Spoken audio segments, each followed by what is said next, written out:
हमने पिताजी से कहा पूरा हिंदुस्तान मैच देख रहा है हमारी, आप शादी कर रहे हो? नहीं माने, कर दी। भारत और पाकिस्तान का सेमीफाइनल मैच, हमारी शादी। हमारे कुछ कानपुर के दोस्त हमारी बारात में डांस कर रहे थे, कान में मोबाइल लगा के भारत पाकिस्तान सेमीफाइनल मैच की कमेंट्री भी सुन रहे थे। दोनों काम एक साथ कर रहे, बारात में डांस कर रहे, कान में मोबाइल लगा कमेंट्री सुन रहे। हम दूल्हे के में सजे थे, घोड़ी के ऊपर बैठे थे। जैसे बारात में पहुंचने वाले थे, एक लड़का घूम कर हमारी तरफ चिल्लाया, बोलो छक्का। हम डर गए साहब। हमने कहा कहां छक्का? कहने लगा विराट कोहली ने मारा है। तो हमने कहा कोहली ने मारा तो हमारी तरफ क्यों देख रहे हो? शादी के पहले दिन छक्का कह रहे हो, देख के हमको। हमने कब की मारे तो हमारी तरफ ना देखना। पता चला 2 मिनट बाद इंडिया मैच जीत गया। किसी ने खुशी के मारे घोड़ी के नीचे सुतली बम रख दिया। अब वो बम फटा तो घोड़ी भागने लगी, हम भी भागने लगे। हमने चलती घोड़ी से पिताजी को फोन मिलाया। हमसे बोले कहां हो बेटा? हमने कहा पिताजी भाग रहे हैं। बोले किसके साथ? बिल्कुल अद्भुत है कानपुर, आपको सही बता रहा हूं। हम लोग तो उत्तर प्रदेश के लोग हैं। उत्तर प्रदेश के लोग जब तुलना करते हैं तो बड़ा खराब लगता है।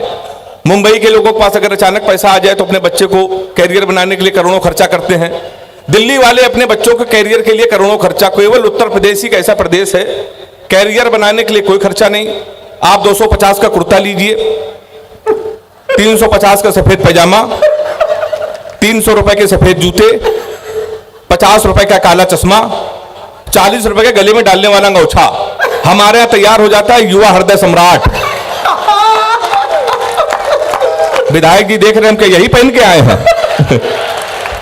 तो सर हमारा उत्तर प्रदेश बड़ा अद्भुत है, आपको मैं सही बता रहा हूं। अभी नीरज चोपड़ा ने जब भाला फेंका, स्वर्ण पदक जीता, तो एक वीर रस के कवि ने हमसे कहा भैया यही भाला अगर हम पाकिस्तान में फेंक दें, पाकिस्तान तो निपट जाएगा। हमने कहा इसमें हिंदुस्तान की बेइज्जती है। भाला इतना बड़ा, पाकिस्तान इतना बड़ा। 4 लाइन में मैंने उसको निपटा दिया। अगर वो निपट गया हो तो इसी तरह हंगामे के साथ मुझे सुनना। मैंने लिखा कपड़े जिस पे टंगते हैं वो कीली फेंक के मारेंगे। अच्छा। कसी हुई ना मिल पाई तो ढीली फेंक के मारेंगे। जो भाला फेंका नीरज ने वो चीन की खातिर रखा है। पाकिस्तान तुमको तो हम तीली फेंक के मारेंगे। क्या सुन रहे हैं आप? अद्भुत कर दिया है। सैल्यूट करता हूं आपको, मुझे तो बड़ा डर लग रहा था। तो आप समझ गए होंगे सर हमारा कानपुर कितना अद्भुत है। हम लोगों की हिंदी भी बहुत अच्छी होती है। जब अभी मैं कानपुर 1 महीने पहले जब गया तो एक लड़का हमको कई दिन से दिखा नहीं, फिर हमको दिखा। हमने कहा गुरु कहाँ थे? हमारा हिंदी पखवाड़ा चल रहा था, उसके ऊपर हिंदी सवार। हमने कहा गुरु कहाँ थे? तो हमसे कहने लगा पवित्र श्रावण मास में शकुनी वृत्तिवश कौरव पांडव धर्म कर्म अनुसरण में व्यस्त था। कुछ दिनों के लिए श्री कृष्ण जन्मभूमि में जाने का अवसर प्राप्त हुआ। 15 दिनों के लिए श्री कृष्ण जन्म स्थान में प्रवास करने का अवसर प्राप्त हुआ। बगल में उनकी वाइफ खड़ी थी, भैया ये जुआ खेल रहे थे, जेल में बंद थे। तो हमारा उत्तर प्रदेश आप समझ सकते हैं। बहुत अच्छे हैं। लोग बड़ी तुलना करते हैं सर, करें ये स्वर्ण पदक पंजाब के लोग जीतेंगे, हरियाणा के लोग जीतेंगे, तुम्हारे उत्तर प्रदेश के लोग प्रयागराज, इलाहाबाद, कानपुर कितने नकारा हैं। तो सर हमें बहुत खराब लगा। हमने कहा ऐसा नहीं है। हरियाणा के बच्चों में हमारे उत्तर प्रदेश के बच्चों में बहुत अंतर है। हरियाणा का बच्चा सुबह 4 बजे जगता है, सबसे पहले वो जाता है जिम, 4-5 घंटे जिम करता है, मॉर्निंग वॉक करता है, हिंदुस्तान टाइम्स पढ़ता है, 5-6 किलो फल खाता है, वो सो जाता है। शाम को 5 बजे फिर वो सो के उठता है, फिर वो जिम जाता है, फिर 2-4 किलो फल खाता है, वो सो जाता है। हमारे उत्तर प्रदेश के लड़के इलाहाबाद और कानपुर के 9:30 बजे सुबह सो के उठते हैं, वो भी तब जब उनका बाप उनको लतियाता है। सबसे पहले वो जाता है घर के नजदीक पुलिस चौकी, दरोगा जी के साथ एक सेल्फी लेता है, फेसबुक में पोस्ट करता है, नए चौकी इंचार्ज राम किशोर कनौजिया भाई साहब का सानिध्य प्राप्त हुआ। ताली हाथ उठा के बजाइए जोरदार अगर ऐसा होता है। यही होता है साहब। फिर वो सो जाता है। शाम को जब वो 7 बजे सो के उठता है, उसी दरोगा को प्रेशर में लेने के लिए स्पीकर खोल के फोन करता है, दरोगा जी नमस्कार, पहचाना? अब दरोगा समझता गुरु, उस समय तो इसके मुंह ना लगो, उस समय तो उसके लगी हुई है। वो दरोगा उसका फोन काट देता है। फिर वही दरोगा 12 बजे मारते मारते उसको थाने लेके आता है। आपकी सेल्फी डालता है वो दरोगा, गुड्डू भैया 100 ग्राम चरस के साथ धरे गए। फिर गुड्डू भैया की होती रात भर कुटाई। 3 दिन बाद विधायक जी उसकी पैरवी करता है, फिर वो छूट के आता है, सेकेंड हैंड स्कॉर्पियो लेता है, शहर का सबसे बड़ा भंडारा करवाता है, फिर वो विधायक बन जाता है, कवियों के नीचे बैठ के सुनता है। ताली जोरदार बजाइए एक बार। बहुत अच्छा सर, प्रणाम करते हैं। बहुत अच्छा आप सुन रहे हैं। तो हमारा उत्तर प्रदेश सारा ऐसा है। हम लोग उत्तर प्रदेश के लोग हैं और बहुत अच्छा हुआ आपने किसी प्यार की कवित्री को नहीं बुलाया, नहीं वाती हमारे इलाहाबाद वालों को वो उल्टा सीधा प्यार मोहब्बत भी सिखाती। मैंने प्यार मोहब्बत के विषय में सर कोई कविता नहीं लिखी है। मैं प्यार मोहब्बत से बहुत दूर रहता हूं, पर इसका मतलब ये नहीं कि कोई प्रेमिका नहीं है। विधायक जी 15 प्रेमिकाएं थी जब योगी जी की सरकार नहीं थी, तब योगी जी मुख्यमंत्री बन गए, हमने सबसे राखी बंधवा लिया। क्योंकि उत्तर प्रदेश में सबसे ज्यादा कुटाई अगर किसी की हुई तो केवल प्यार करने वालों की हुई। तो मैं प्यार मोहब्बत से बहुत दूर रहता हूं। लड़कियों की एक बीमारी होती है, किसी लड़की से कोई क्वेश्चन पूछ लो तो इतना उठपटांग जवाब देती हैं। हमने एक लड़की से पूछा, हमने कहा तुम्हारा फेवरेट कलर क्या है? कहने लगी स्टूपिड कहीं के, कोई मैच्योर क्वेश्चन नहीं पूछ सकते। तो हमने पूछा, हमने कहा 0.8 मिलीलीटर सल्फ्यूरिक एसिड को न्यूट्राइज करने के लिए कितने मोल बाइकार्बोनेट की जरूरत पड़ेगी? तब उसने बता रहा हमारा फेवरेट कलर पिंक है। तो मैं बहुत दूर रहता हूं साहब, सही बता रहा हूं मैं आपको। लड़कियों की एक बीमारी और है, शैलेश भैया को मालूम है। किसी लड़की को गौर से देख लो तो कहेंगी देखो कैसे कुत्ते की तरह देख रहा है, ना देखो तो कहेंगे कुत्ता देख भी नहीं रहा है। मैं इसीलिए सब दौड़ता हूं। मैं तो अभी बड़े भाई रमेश भैया के बगल में बैठा था, हमसे कह रहे यार हेमंत, नाम में कुछ नहीं रखा, नाम में कुछ नहीं रखा।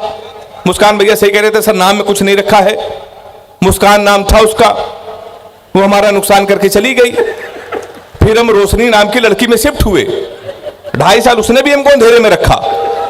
लोग सही कहते नाम में कुछ नहीं देखा। लड़कियों को देखिए, ये बॉयफ्रेंड का नाम मोबाइल में सेव करती है, my honey baby, my sweetheart, my जानू, माई डार्लिंग। इन बेचारे लड़कों को देखिए, लड़कियों का नाम मोबाइल में सेव करते हैं पप्पू हलवाई, राशिद प्लम्बर, मुन्ना हवलदार, ताली बजाइए जोरदार। हमारे साथ अक्सर होता है। अभी मैं दादा के आशीर्वाद से 1 साल पहले दुबई गया था। दुबई के सबसे बड़े मुशायरे में अंदाजे बयां, तो हमारी वाली को फोन आया। अच्छा, हमारी वाली इसलिए कह रहा हूं आपको भ्रम रहे कोई है। उसने हमको फोन किया, कहने लगी हमने सुना है तुम दुबई में हो। तो हमने कहा सही सुना है।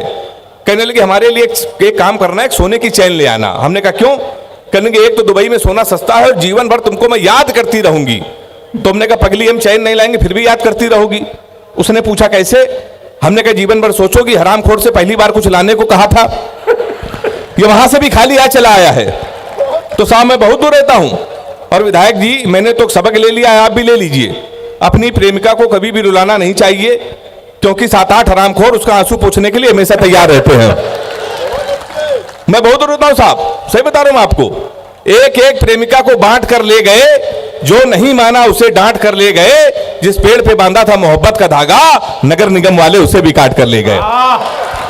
तो हमारे साथ ही अक्सर ये होता रहता है, सही बता रहा हूं आपको। ये लड़कियां बड़ी इमोशनल होती हैं सर, कभी कभी बड़ी लाड़ में आ जाती हैं। एक बार हमारी वाली लाड़ में आ गई, उसने हमको 2:30 बजे फोन किया, कहने लगी सो रहे हो तो सपने भेजो, जाग रहे हो तो यादें भेजो, मुस्कुरा रहे हो तो हंसी भेजो। हमने कम लोटा लेके खेत में बैठे हैं, क्या भेज दें? तो हमारे साथ अक्सर ये होता है। एक दिन फिर हमारी वाली ने हमको फोन किया, कहने लगी हम तुम्हें कमरे में बंद हो और चाबी खो जाए। हमने क्या दिमाग से हिल गई? अगर धोखे से चाबी कहीं तेरे बाप को मिल गई तो प्यार क्या होता है बताएंगे, रात भर तमंचे पे डिस्को कराएंगे। तो हमारे साथ साथ अक्सर ये होता रहता है। हम लोग हास्य कवि हैं, हमको मालूम है कि आप लोग किसको सुनने आए और हम कभी भी सर को सुनने आए हैं। मैं एक छोटा सा व्यंग आधे मिनट का सुनाकर अपना स्थान लेना चाहता हूं। वो व्यंग मैंने इलाहाबाद से ही लिया है।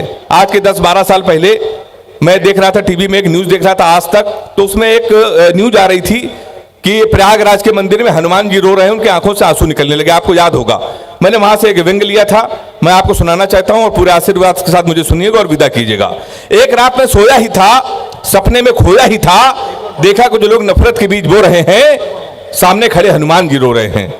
हमने कहा आप तो भगवान हैं, फिर आपको रोने की क्या जरूरत? और वैसे भी सीता हरण पे आपा खोए नहीं थे, लक्ष्मण मूर्छित पे भी आप रोए नहीं थे। आपने सूरज को निगला, आप मुस्कुराते रहे थे, आपकी पूंछ तक जली, आप खिलखिलाते रहे थे, फिर प्रभु आप क्यों रोए? कलियुग के दर्द में उबे तो नहीं है, किसी कष्ट में आप उबे तो नहीं है, प्रभु राम की याद में आप खोए हैं शायद, दिल्ली की घटना से आप रोए हैं शायद। कहीं ऐसा तो नहीं कि आपके मन में निठारी की कथा हो या जलती ट्रेनों की व्यथा हो? प्रभु बोले तेरी बात सही है, मेरे रोने का कारण यही है, आज हर इंसान हिंसा के दौर में पल रहा है, मेरी तो केवल पूंछ जली थी, आज हिंदुस्तान जल रहा है। और वैसे भी चुनाव का मौसम आ गया है, कुछ नेता हमारे मंदिरों में आएंगे, हमारी झूठी कस्में खाएंगे। डरता हूं देशातंकवाद महंगाई लाचारी में न खो जाए, मंदिर मस्जिद के नाम पे कहीं दंगा न हो जाए, क्योंकि जो प्यार को सींचते थे कसाई हो गए, कल तक भाई भाई थे, आज दंगाई हो गए। यदि एक भी बेकसूर का खून धर्म के नाम पे बहा तो मैं चैन की नींद कैसे सोऊंगा। अभी तक तेरे सपने में रोया था, फिर हकीकत में रोऊंगा, फिर हकीकत में रोऊंगा। आइए अंतिम 4 पंक्तियां। हेमंत वो शादी वाली सुना दे। एक बार तालियां बजा दीजिए, बहुत बढ़िया प्रसंग है इसका। हाँ, सर का आशीर्वाद है इसलिए मैं सुना रहा हूं। सर के साथ हम लोग बैठे थे, हमने कहा सर आप पूरे देश में जाते हैं, आपको सबसे ज्यादा कहां अच्छा लगता है? तो सर ने कहा पहले तो पूरी दुनिया में जाता हूं, पर इलाहाबाद मुझे जितना अच्छा लगता है पूरे हिंदुस्तान में कुछ अच्छा नहीं लगता। मैंने बैठे बैठे 4 पंक्तियां लिखी हैं, अगर आपको भी अच्छी लग जाए तो दोनों हाथ उठा के ताली बजाना। किसी का दिल दिल्ली तो किसी का हैदराबाद रहता है, किसी का दिल दिल्ली किसी का हैदराबाद रहता है, दिल हमेशा हमारा आबाद रहता है। हम कानपुर के हैं ये जानते हो आप, पर सर के दिल में हमेशा इलाहाबाद रहता है। जोरदार ताली एक बार बजाएं।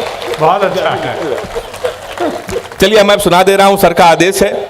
महिलाएं बहुत आई हैं, मैं प्रणाम करता हूं। महिलाओं को कवि सम्मेलन में जो पति लेके आए हैं मैं उनको सैल्यूट करता हूं। आप इनको लाया कीजिए, इनको मूवी दिखाने ले जाइए, इनके साथ कभी शॉपिंग मत कीजिएगा, जीवन भर रोएंगे। मैं रो रहा हूं।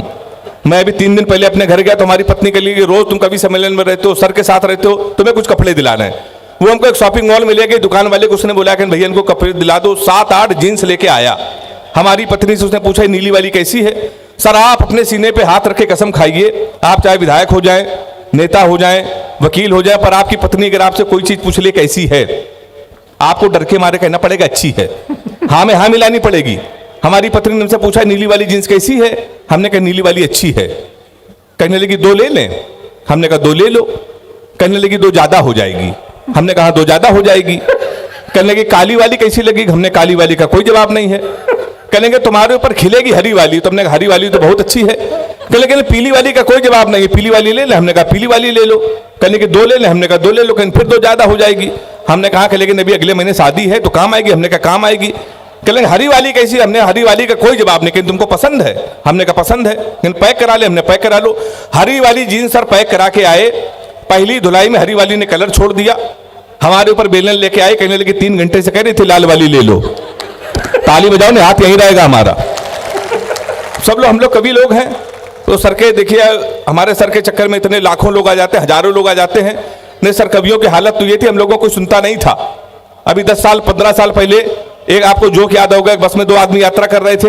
एक आदमी ने सामने वाले से पूछा आप क्या करते हैं? तो उसने कहा मैं कवि। उसने कहा आप? उसने कहा मैं बहरा। हमारे साथ उल्टा हो गया सर।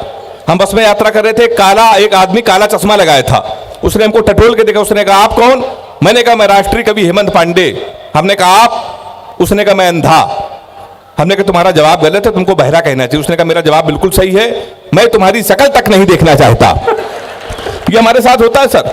हम लोगों को सीरियस नहीं लेता, हम लोगों को शादी नहीं होती है। हमारी जब तमाम बार शादियां कैंसिल हुई, हमने रमेश भैया को हाथ दिखाया। रमेश भैया जितने बड़े कवि हैं उतने बड़े ज्योतिषाचार्य भी हैं। हमने कहा दादा हमारी शादी कब होगी? हमसे कहने लगे बेटा 2035 तक कोई मुहूर्त नहीं है। हमने कहा उसके बाद? बोले उसके बाद कोई जरूरत नहीं है। हमारी आई हुई शादियां कैंसिल हो गई। अच्छा। फिर लखनऊ में हमारी शादी तय हो गई, कानपुर के बगल में लखनऊ। पिताजी ने कहा 11 बजे तैयार हो जाना, नहा धो के, लड़की पसंद कर लिए, शादी फाइनल। हम नहा धो के सर 11 बजे सूट वूट बन के तैयार। 11:15 बजे पिताजी का फोन आया, कहने कि तुम अकेले जाओ बेटा, हमको ऑफिस में काम आ गया है, लड़की देखो शादी फाइनल। एक बात याद रखना कि ब्राह्मण घर में पैदा हुए हो, ये घर की परंपरा होती है बेटा, पहली बार जब किसी के घर जाते हैं खाली हाथ नहीं जाते, कुछ लेके जाते हैं, कुछ लेके चले जाना। हम कानपुर के सर हम कट्टा लेके चले गए। फिर जमानत हुई हमारी 2.5 साल बाद, उसके बाद भी हमारे रिश्ते आए। फिर एक दिन हमारी शादी हो गई। ये सारे बड़े कवि सर तो हमें आशीर्वाद देने आए थे। बिल्कुल सच्ची घटना। भारत और पाकिस्तान का मैच था, सेमीफाइनल 4 साल पहले हमारी शादी।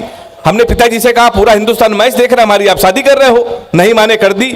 भारत और पाकिस्तान का सेमीफाइनल मैच, हमारी शादी।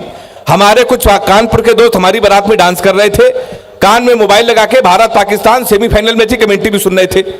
दोनों काम एक साथ कर रहे, बारात में डांस कर रहे, कान में मोबाइल लगा कमेंट्री सुन रहे। हम दूल्हे के में सजे थे, घोड़ी के ऊपर बैठे थे। जैसे बारात में पहुंचने वाले थे, एक लड़का घूम कर हमारी तरफ चिल्लाया, बोलो छक्का। हम डर गए साहब। हमने कहा कहां छक्का? कहने लगा विराट कोहली ने मारा है। तो हमने कहा कोहली ने मारा तो हमारी तरफ क्यों देख रहे हो? शादी के पहले दिन छक्का कह रहे हो देख के हमको। हमने कब की मारे तो हमारी तरफ ना देखना। पता चला 2 मिनट बाद इंडिया मैच जीत गया। किसी ने खुशी के मारे घोड़ी के नीचे सुतली बम रख दिया। अब वो बम फटा तो घोड़ी भागने लगी, हम भी भागने लगे। हमने चलती घोड़ी से पिताजी को फोन मिलाया, हमसे बोले कहाँ हो बेटा? हमने कहा पिताजी भाग रहे हैं। बोले किसके साथ? ताली वही लोग बजा रहे जो मैं बारात आए थे। हमने कहा घोड़ी के साथ? बोले शर्म नहीं आती? भागना तो किसी लड़की के साथ भाग जाते। हमने कहा पिताजी वो भाग गई थी। कहने लगे आज घोड़ी बहकी है, कल को गधी बहकी तो उसके साथ भाग जाओगे। उन्होंने वैसा मोबाइल बंद कर लिया। 1 हफ्ते लगातार हम भागते रहे। 1 हफ्ते बाद हमको होश आया तो हमने अपने आप को जंगल में पाया। वहां 4-5 आदमी खड़े थे। हमने कहा कानपुर का पता बता दो, बीबी को विदा कराना है। तो उन्होंने कहा देखो ऐसा है, हमारे यहाँ रामलीला का पाठ चल रहा है, ये राम है, ये लक्ष्मण है, सूप नखा का रोल जिसे करना था नहीं आया, तुम सूप नखा का रोल कर लो। हमने कहा इसमें क्या करना पड़ेगा? बोला नाक कटवानी पड़ेगी। हमने कहा वो तो कट चुकी है।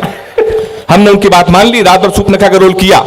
सुबह 4 बजे हमारी आंख खुली, हमारे असली कपड़े गायब, वहां के आदमी गायब। सूप नखा की ड्रेस में पैदल पैदल हम अपने घर पे। हमारे पिताजी छज्जे के ऊपर खड़े थे। हमने कहा पिताजी पहचाना? उन्होंने हमारी मां से कहा इसको कटोरा आटा दे दो। हमने मां आपके पुत्र है। बोले बेवकूफ मत बोलो, हमारे 2 ही पुत्र के इंजीनियर है कि नाक कटवा के घोड़ी के साथ भाग गया है। ससुराल के तुम्हारे साले ने भगा दिया। उत्तर प्रदेश का बड़ा व्यंग एक टिप्पणी में कर रहा हूं।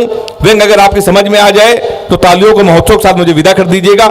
हमने कहा सर घोड़ी ढूंढ लाइए। तो एसपी साहब ने कहा मित्र ने बोले पुलिस के अधिकारी घोड़ी ढूंढ लाए। हमने कहा ढूंढ लाइए। कहने लगे पुलिस का काम है घोड़ी ढूंढना।